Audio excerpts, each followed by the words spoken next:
Hey guys, this is Vivek. Welcome you all. So now we are on the verge of completing this basic part 1. Previously I have covered all these topics up to the roots of quadratic equation. And now we are left with only two topics, discriminant and nature of roots.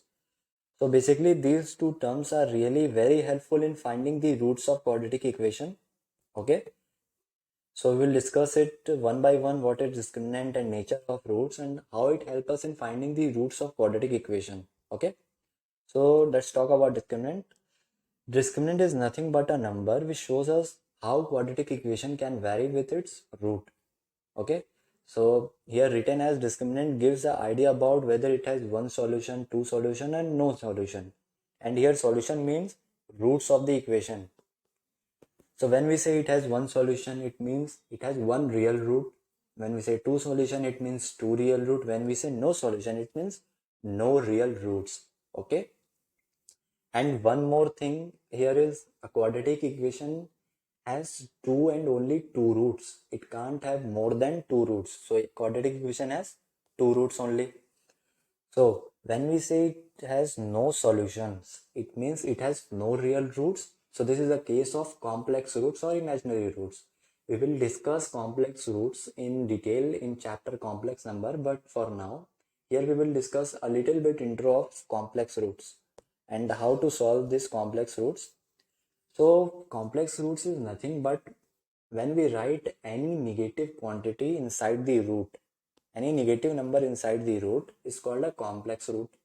It can be minus under root of minus 4, under root of minus 5, under root of minus 6 and so on.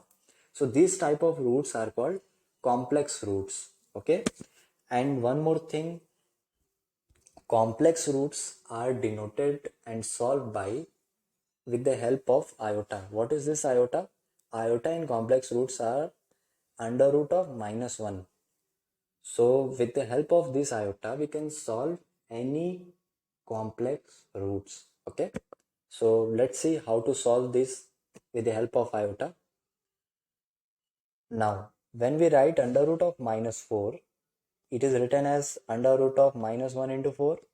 Okay. You can write it as under root of minus 1 into 4.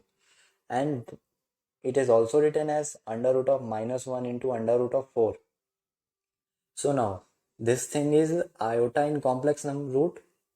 I've shown you, and this thing is 2. So we can write this whole thing as iota into 2 and you get 2 iota. Okay. So what is the solution of under root of minus 4? It's 2 iota.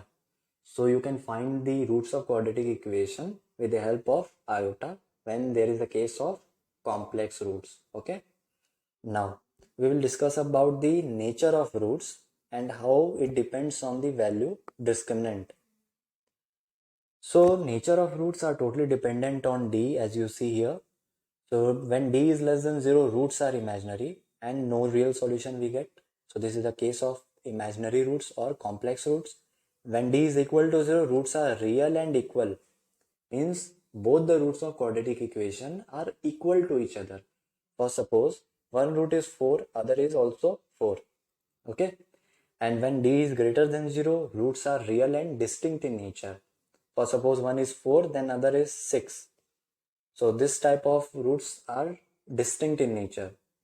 And we get two real solution here and you get one real solution only. Because these are equal to each other, so we can write it as one real solution. So let's now discuss in detail about this thing with the help of quadratic formula. Okay. So here is a quadratic formula and here is the discriminant. So when D is less than 0, means this quantity b square minus 4ac is less than 0, then this is also less than 0. And less than 0 means it is negative quantity. So root of any negative quantity is complex in nature, as we have seen here. Root of any negative quantity is complex in nature. That's why we get roots are imaginary and it has no real solutions. So this is the case of complex solutions.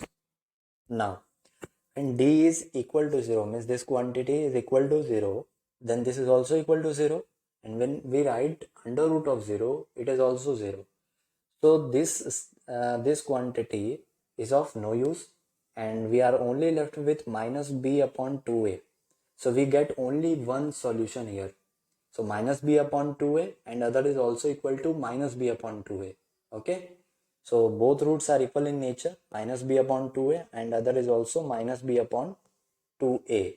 Okay. Now we will discuss the third case. When d is greater than 0, means this quantity is greater than 0.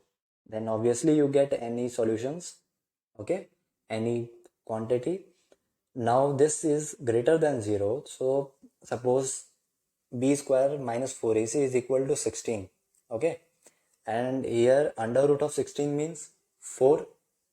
Under root of 16 means 4 when you solve it. Now one root is minus b plus minus, and here there are two roots only, as you clearly seen here. One root is minus b plus under root b square minus 4ac upon 2a, and other is minus b minus under root of b square minus 4ac upon 2a. Okay, so put 4 here.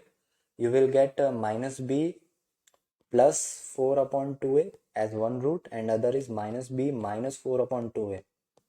So both roots are real and distinct in nature. Why distinct? Because in one root you are adding 4 and other you are subtracting 4.